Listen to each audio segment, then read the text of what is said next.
dunia perpolitik atau persiasahan, atau itu adalah gabungan dari siasat dan khilafah. Di Ibnu Khaldun kan tidak muafik, siasat itu tidak muafik, bahkan mazmum, tidak muafik li syar'i. Tapi di Ibnu Aqil itu harus muafik li syar'i. Kan gitu ya. Nah, apa nanti itu istilah baru dalam dunia persiasahan, atau memang itu adalah penggabungan apa namanya, ya penggabungan antara siasat dan khilafah? Ini ya silakan Anas mulai Bismillahirrahmanirrahim. Karena memang kita sering membahas siasat, kita harus tahu tasawurnya semacam itu. Kalau kita bicara tasawur berarti ya membahas tentang takrif atau definisi. Ya kita urut dari sini saja dulu, bahwa istilah siasat kemudian dilabeli dengan syariat. Ini sebenarnya kan adalah istilah yang mungkin lagi ngetrend di era sekarang. Tapi sebenarnya begini, kalau kita lihat sejarah atau mungkin takrifnya, kalau panjenengan buka di dalam beberapa kitab, ini saya menggunakan kitabnya Syekh Abdullah Khalaf itu ya. Syekh Abdullah Khalaf itu ulama kontemporer, tapi beliau masih Ahlussunnah. Dia itu malah mengerti begini, bahwa siasat syariah itu adalah ilmu. Jadi beliau mengkategorikan ini ada ilmu yang di situ membahas tentang siasat-siasat yang berisikan perundang-undangan di dalam agama Islam. Itu. Kemudian ada takrif lagi seperti kebanyakan yang kita anut ini ya. Sebagian ulama itu mentakrifi makanan bulan yakun ma'anas akrobu ila sholat, yakun ma'anas akrobu ila sholat wa abad anil fasad. Hanya pekerjaan-pekerjaan yang di situ mewujudkan kemaslahatan bagi manusia dan menjauhi mafsadah. Nah ini satu takrif mengatakan lebih ke arah ini jenis pekerjaan atau mungkin sebuah tindakan macam itu. Tapi di sebagian kitab lagi diartikan ma yarau al imam ayasdulu minal ahkam wal qarad zajran an fasadin waqi' aw wiqayah min fasadin mutawaqi'. Artinya kebijakan imam atau dari pemimpin lah yang di situ berisikan hukum atau ketetapan-ketetapan yang fungsinya ini untuk mencegah mafsadah macam itu. Artinya dari tiga takrif ini saya kira ketika diistilahkan siasat syariah berarti konotasinya kan siasat ini kan intinya mewujudkan kemaslahatan menjauhi mafsadah. Entah di situ sudah dibentukkan ke dalam fan sendiri sebagaimana Abdullah Khalaf, atau itu diartikan secara umum berarti tindakan atau kebijakan. Cuma begini, kalau kita membahas siasat dalam artian siasat itu politik, kita terjemahkan siasat itu kan politik. Nah, memang di dalam politik itu dia ada tiga klasifikasi. Kalau kita pakai klasifikasi yang paling kita kenal kan ada politik kerakyatan, kebangsaan, dan praktis, kan semacam itu. Kalau kerakyatan ya politik yang kita lakukan sehari-hari, kita kan nggak sebagai pemimpin kan ya. Posisi kita kan hanya masyarakat sipil. Nah, ketika kita itu sudah mengatur keseharian ini, muasyarah ini atau masuk politik kerakyatan. Ada politik kebangsaan, yaitu politik seperti yang dilakukan oleh NU ketika menentukan kebijakan yang kaitannya dengan negara. Nah, yang paling bahaya ini politik praktis, yaitu cara mendapatkan kekuasaan. Nah, mulanya ada yang mengkonsep juga ada politik itu aliyah, siasat aliyah, yaitu siasat seperti kenegaraan atau kerakyatan. Ada siasat yang safilah, yaitu siasat yang rendah, bagaimana cara mendapatkan kekuasaan. Akhirnya dari sini ada titik temu bahwa mungkin kalau memang Ibnu Khaldun itu benar ya. Ya ini kan kemungkinan saya juga nggak tahu kalau Ibnu Khaldun benar atau enggak, atau mungkin salah pemahaman atau gimana. Andaikan ada yang mengartikan siasat itu memang mazmum, ya mungkin karena mengaca bahwasanya ada siasat-siasat yang di situ dilakukan dengan praktek yang tidak elegan, sebagaimana siasat safilah tadi. Jadi mewujudkan politik praktis, mendapatkan kekuasaan dengan cara menjegal lawan atau menjegal menghalalkan segala cara. Nah, ini menurut saya semacam itu. Ini kalau kita bicara takrif. Ya mungkin itu saja dari kami.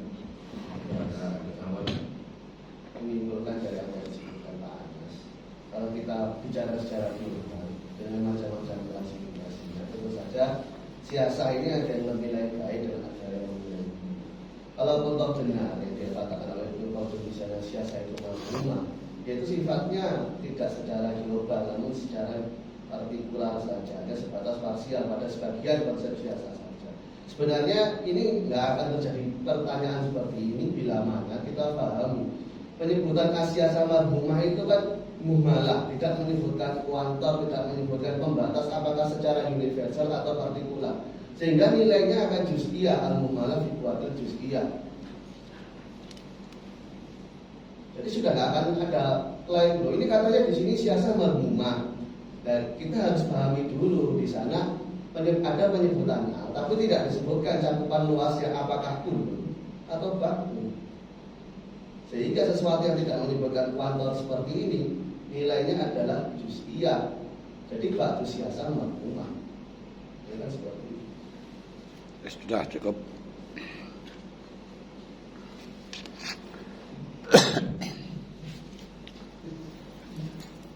Mungkin kesimpulannya terkait urgensi atau berkaitan antara siasat dan syariah, ini bisa kami simpulkan dari pembahasan ini bahwa siasat memang itu adalah manusiawi. Semua manusia pasti secara umum memiliki tujuan, memiliki maksud untuk bisa mendapatkan sesuatu. Kalau ini dibiarkan begitu saja mengalir, sehingga nanti manusia akan bisa menghalalkan segala cara, bisa melegalkan apapun untuk bisa mencapai tujuannya. Disinilah kemudian syariat datang untuk memberikan batasan-batasan tertentu, untuk memberikan norma-norma tertentu agar kehendak manusia, keinginan manusia tidak terlalu bebas lari kemana-mana. Syariat datang untuk memberikan tameng di sana. Sehingga muncullah istilah politik atau siasa yang dibatasi, yang diwarnai, yang dilingkupi oleh syariat. Mungkin kesimpulan dari pembahasan kita pada siang hari ini, ini dari Kampung Kompat. Maaf, Waalaikumsalam. Bagaimana yang sudah dirumuskan tadi, masalah siasah antar satu dengan yang lain tidak ada pertentangan. Hanya kita berbicara mahwa siasah luhutan, au siasatah amatan, au siasatan allati yardoha asyariyah. Hanya itu saja. Siasah itu dalam bahasanya mengatur, merawat, mendidik. Mengatur ya mendidik juga mengatur. Mengatur dalam cara bahasa. Sasaya susu sausan, sasaya susu siasatan. Berarti katakan siasah ini berarti mengatur yang sistem kepemerintahan, kepemimpinan. Kita tahu di dalam wazan yang diikutkan wazan fi'alatun itu adalah lafaz-lafaz yang bermakna sina'ah, profesi atau imarah. Fu'latun fa'alat. Ya napa nika? Wali masodiri auzarun ubayinuha wali sulasi ma'dun taqala fa'lun nafil maqul fa'lun nafil maqulun. Terus jangan sampai fi'alatun au fi'alatin nusulah. Kata fi'alah berarti di sana niku untuk imarah, untuk kekuasaan. Kita mengatur dalam rangka berlagak sebagai penguasa, sebagai orang yang mendapatkan kepemerintahan yang dibahas di dalam bab ini. Lah kalau secara bahasanya siasah itu profesi pengaturan sudah dikatakan siasah. Dalam yang kita bahas dalam fikul muwatonah berarti mengatur rakyat atau sistem pemerintahan. Karena sistem itu juga bagian daripada siasah. Siasah itu sistem pemerintahan bagian daripada sistem yang umum ya. Karena semua sistem pengaturan itu disebut dengan siasah, baik Anda mengatur santri, mengatur keluarga, mengatur perusahaan, itu namanya siasah. Untuk siasah dihasilkan dari mana? Siasah itu dihasilkan dari akliyah, betul. Makanya karena siasah itu dari akli, perlu kita mengkaji dari tek-tek syariat yang ada, dan kemudian kita ambil kesimpulan ilat atau hikmah yang ada. Hikmah itu madalla alaihal aklu, madalla alaihal aklu, yang ditunjukkan oleh akal. Dan kalau Anda mampu mengkaji yang rasional, itulah baru dikatakan faqih atau orang yang ahli di dalam faqih, sebagian dalam sisi tafreknya. Makanya Imam Ghazali menyebutkan al-furuq madalla alaihil aslu la bimujabi al-fadin bal bimujabi ma'anin tunabbihuha al-aqlu. Jadi tafri'ul masail itu tidak, yaitu masail tafri' itu adalah hal-hal yang berkembang dari asal. Nah, asal itu apa? Asal itu usul ilmu usul, Quran, hadis, ijma', asarus sahabat, yang dengan menggunakan metodologi qiyas. Itu namanya usul. Kita memahami usul dengan sesuai yang ditunjukkan oleh akal, itu namanya tafriq. Kalau dicontohkan di dalam tafriqul masail sana, misalnya memahami hadis layak dilqodi wa ghadban, ini tidak memahami di dalam lafaz ghadbannya, tapi kenapa ghadban tidak diperbolehkan? Karena kacau balau tidak bisa adil. Kacau balau gak konsentrasi, gak objektif. Karenanya dalam kondisi-kondisi yang kiranya menunjukkan tidak objektif, ini tidak ditunjukkan oleh apa-apa, ditunjukkan oleh akal. Maka jangan menghukumi. Seperti dalam keadaan terlalu ngantuk, maka batu masail itu kalau sudah ngantuk semuanya cepat selesai. Dalam keadaan sangat lapar, dalam keadaan sangat haus, dalam keadaan ngempet nguyut menahan hadas, menahan kencing, menahan berak, itu akan berak terusnya ditanya, atau dalam kondisi membosankan. Makanya di dalam taklim muta'alim dikatakan tidaklah bijak ketika santri bertanya kepada guru dalam kondisi malalin, dalam kondisi membosankan, karena tidak mood. Nah ini cukup dari kata layak dilqodi wa ghadban matu nabiul ukul. Melanilah ad-dinu aklun wa man aqla la dinalahu. Akal itu, agama itu pasti rasional. Kalau yang tidak rasional gak ngerti agama. Itu kalau urusan masalihud dunia. Sudah berarti tunjuk akal. Nah kalau ditunjukkan oleh akal, bagi kita sebagai orang ahli sunnah wal jamaah, boleh melakukan apapun yang kita lakukan, tapi harus disensor oleh syariat. Disensor oleh syariat.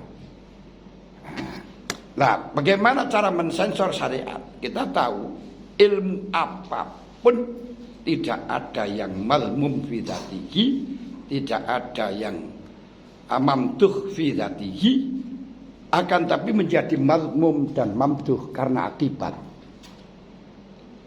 Bahkan sampai belajar fikih itu saja menjadi haram, dan gurunya sebagai ba'i usolah, sebagai kabai silahli kutoi torik, ketika akibatnya bicara fikih itu bukan untuk kemaslahatan, bukan untuk mengantarkan ke akhirat, tapi untuk kepentingan sesaat. Nah ini yang Itu fikih, syariat dalilnya. Dalilnya dari Quran, dalilnya dari hadis. Tapi Quran hadis itu elastis, bisa dilarikan kemana-mana. Ini kudu sing anu. Makanya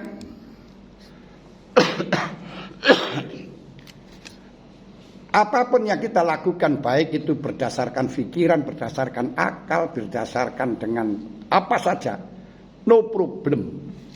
Asalkan tidak sampai berakibat membahayakan diri, membahayakan kepada orang lain, atau mayoritas membahayakan kepada kebiasaannya membahayakan. Disitulah Imam Ghazali menyebutkan ilmu belajar agama akan menjadi mazmum karena 3 faktor. Jadi luar biasa pemikiran Imam Ghazali.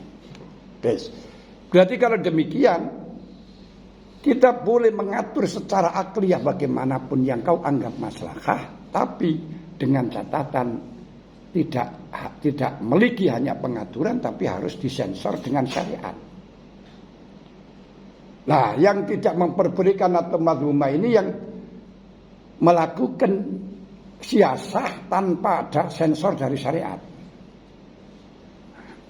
Inilah sebagaimana yang disampaikan Ibnu Khaldun, juga disampaikan oleh Imam Syafi'i, santrinya Imam Syafi'i, kalau di dalam kitab Buhyah, ya juzu alal hakim al-wukuf ala ahkam syariah wa la ta'adda ila ahkam siyasah li'annaha dhununun. Bagi orang yang akan memberikan keputusan, bagi orang yang memberi kebijakan, hakim itu memberi hukum, keputusan, kebijakan, harus tendensi dengan ahkam syariah. Nah, wala ta'adda ila ahkam siyasah, tidak boleh hanya memiliki siasah saja karena dunun. Lalu, nah ini yang perlu kita ketahui lagi.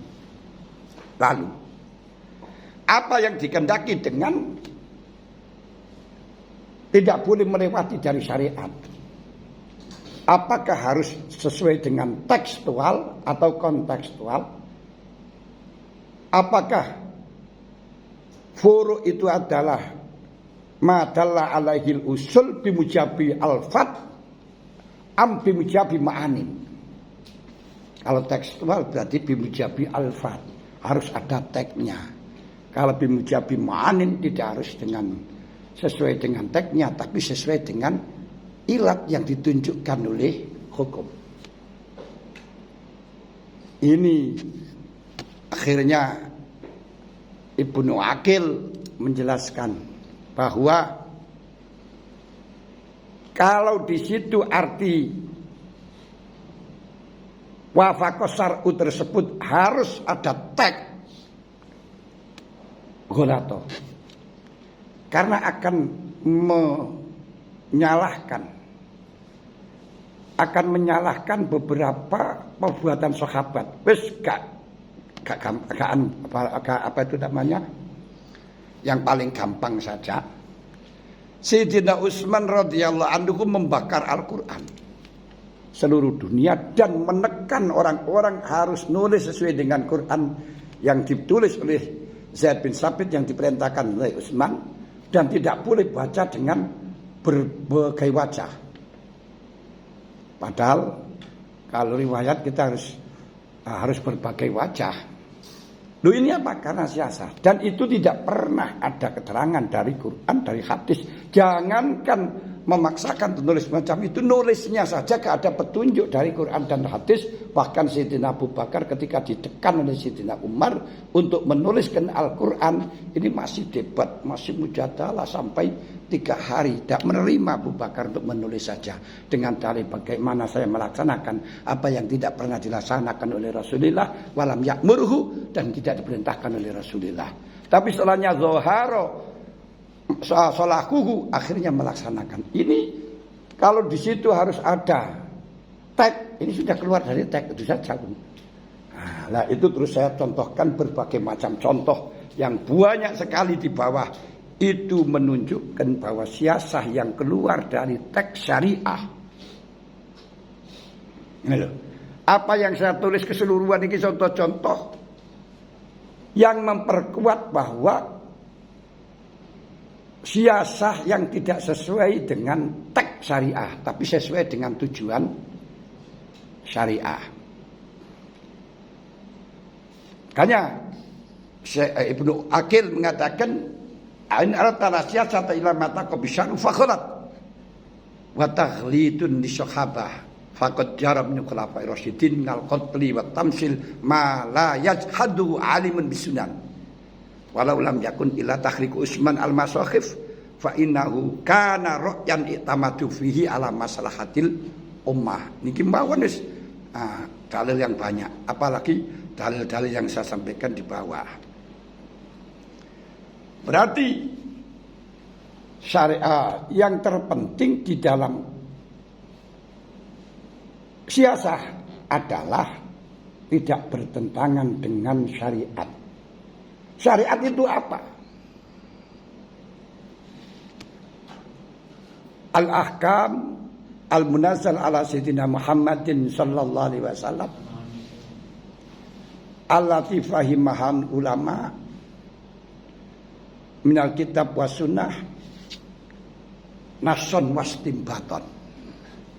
Hukum-hukum yang telah diturunkan Allah terhadap Nabi Muhammad yang dipahami oleh para ulama dari Quran hadis baik secara tekstual dan kontekstual, itu namanya syariah. Nah, syariah ini terkumpul di dalam 3 bahasan, yaitu fikih, akidah, fikih dan tasawuf. Terkumpulkan semuanya. Sampai mempelajari ke sana sudah bisa semuanya. Nah, sebagaimana kemarin saya sampaikan, misalnya kita dalam hadis mengatakan la yabulanna akadukum fid daim fi ma'in daim wala yaghsilanna fihi. Ini jangan kita kencing atau mandi dalam air yang sedikit yang diam. Kenapa? Karena pencemaran. Yang sehingga ketika di dalam kasus-kasus pencemaran sehingga nanti dikembangkan tidak boleh. Ini kedua ini. Nah, tugas kita itu menyimpulkan apa itu namanya? Namanya tesis itu mengkritisi apa kesimpulannya yang kemudian nanti akan dikembangkan di dalam apa itu namanya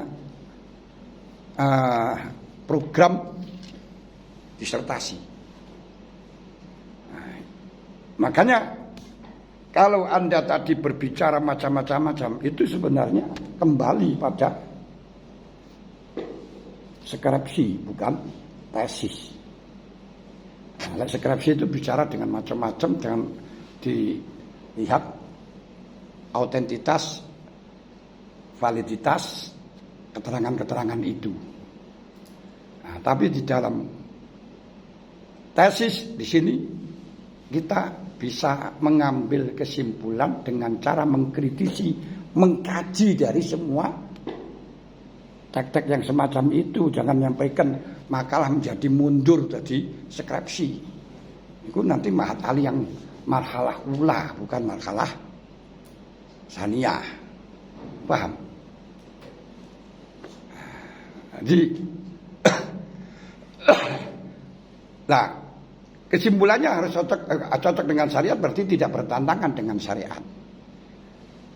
Lalu untuk siasah mengatur kepada manusia yang cocok dengan syariah itu prinsipnya apa? Yang dicocok dalam syariat itu prinsipnya apa? Perlu kita ketahui, Allah Ta'ala menurunkan utusannya, menurunkan kitabnya, liyakuman nasu bil qisd, untuk keadilan. Jadi adlu alladzi qamat bil ardi was samawat.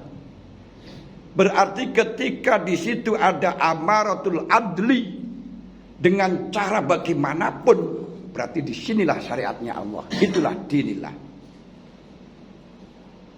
Walaupun di situ cocok dengan teks, kalau tidak cocok dengan keadilan, ini berarti tidak cocok dengan ruh syariah, walaupun cocok dengan formalitas.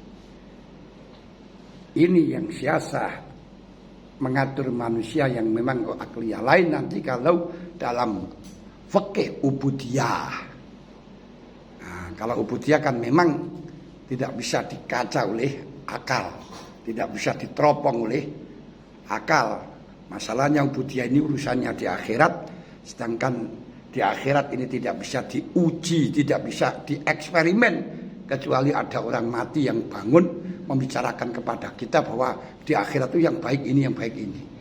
Oleh karenanya kita percaya kepada dokternya hati kita di dalam masalah urusan syariat ubudiyah kepada Nabi Muhammad dan para ulama. Sholat ya wis niku ora usah dikontekstualisasikan, pokok sepenting ingat dan lain sebagainya, tidak usah. Karena beliau yang lebih tahu di dalam masalah ini. Ya kalau ilmu kedokteran ini masih bisa dieksperimen, bisa diuji coba, mujarab atau tidak. Ini hanya satu kali, salah ya terus salah, benar ya benarnya, gak ada eksperimen. Makanya jangan sampai agama dijadikan uji coba.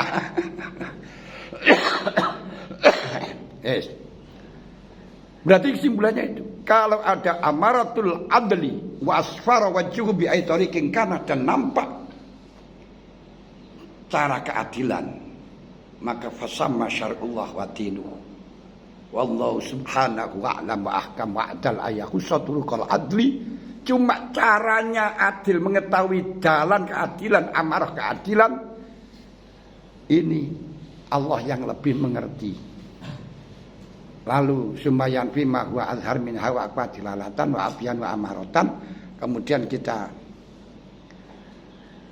seperti istilahnya tahu, Allah Ta'ala memberikan tahu tentang caranya adil, tandanya adil, alamat-alamatnya adil dengan sesuatu, dan menafikan hal-hal yang tidak lebih kuat atau aku mahwa azhar minha wa aqwa dilalatan wa abyanu amaratan, yaitu hal-hal yang lebih kuat, lebih jelas, lebih azhar di dalam dilalahnya.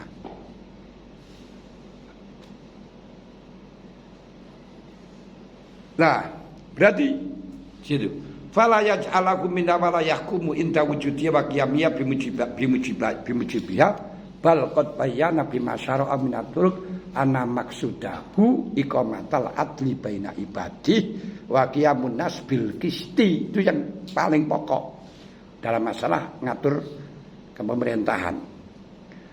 Fa ayu tariqin ustukhrija minal adl wal qistu fa yaminatin wa laysat mukhalifatan lah. Cara apapun yang di situ menghasilkan keadilan, disinilah termasuk agama dan tidak bertentangan dengan syariat. Gak bisa dikatakan inasiatan adilah mukhalifatun liman ataqo bisyar'u, bahwa siasa yang adil bertentangan dengan apa yang dikatakan oleh syariat. Bal ya muwafaqatun lima ja'a bih, sesuai dengan apa yang dibawa oleh Rasul, bayajuzun min azai. Makanya wa nahnu nusammi siyasatan taba'an limusatalah hadim wa innama ya'adrullah wa rasuluh zuhara bi'adzil amarah wal alamah. Siasah itu adalah adilnya Allah, adilnya Rasulullah yang nampak dengan amarah dan alamah. Makanya Rasulullah pernah memenjarakan seorang karena di dalam dicurigai, juga menyiksa kepada orang karena dicurigai, sebab ada tanda-tanda amarah raibah pada orang yang dicurigai. Maka dari itu barang siapa kok mengatakan setiap orang yang dicurigai aku dilepaskan, karena padahal dia sudah jelas ada korenah kuat dan banyak mencurinya, dan hanya berpedoman saya tidak akan pernah menghukum orang kecuali dengan dua saksi adil. Nah ini malah justru mukhalifah li syariah. Itu jelas amarahnya, semuanya karena amarah. Dalam transaksi apapun Walaupun dirumuskan oleh fikih tidak boleh, tapi kenyataannya kalau ada korena ridho tidak masalah. Jual beli yang di situ harus ijab kabul dan seterusnya, ketika dalam khatirat dan situ tidak akan geger, akhirnya diperbolehkan mu'atoh. Di dalam masalah akad ijarah yang di situ harus maklumul ujrati, maklumul amal, maklumul manfaat. Tapi kalau kita masuk di dalam toko telek, artinya wartel, menggunakan air berapa dan seterusnya kita kesulitan, ya kita tidak apa-apa sama ridhonya. Dan apalagi kalau Anda menggunakan narasi fikih klasik hanya karena tek, kita masuk di dalam warung, lalu atau menggunakan fasilitas yang tidak ada akad sama sekali. Makan Pak, ya Bu. Dengan apa? Makan apa Pak? Soto, gulai, rawon, apa saja lah Bu, terserah aku dah. Soto ya, kasih soto. Terus minumnya apa Pak? Terserah. Susu apa kopi bisa. Kalau kan Anda berbicara ini kok tidak bayar, ini jelas aklu amalinas bil batil. Walaupun cocok dengan fikih, itu gak adil. Kamu beliau itu menyiapkan itu mencari uang bisnis, bukan orang-orang yang untuk bukan hanya sekedar narasi pembicaraan. Dia tidak ingin berdebat di dalam masalah fikih pembicaraan, tapi dia bisnis. Ridhonya dia dapat uang loh. Kalau Anda ini cocok dengan syariat fikihnya karena tidak ada akad, berarti tabaruan majanan. Nah, ini yang gak adil. Nah, gitu loh. Paham gak ini? Berarti siasah yang penting tidak bertentangan dengan syariat atau cocok dengan rukhus syariah. Rukhus syariah adalah adil. Adil. Mereka juga torok, kita juga. Jangan mereka torok berapa ratus. Gak adil, kita gak membayar. Ya kecuali kalau memang wa antasadaqu fa huwa khairul lakum, itu tidak masalah.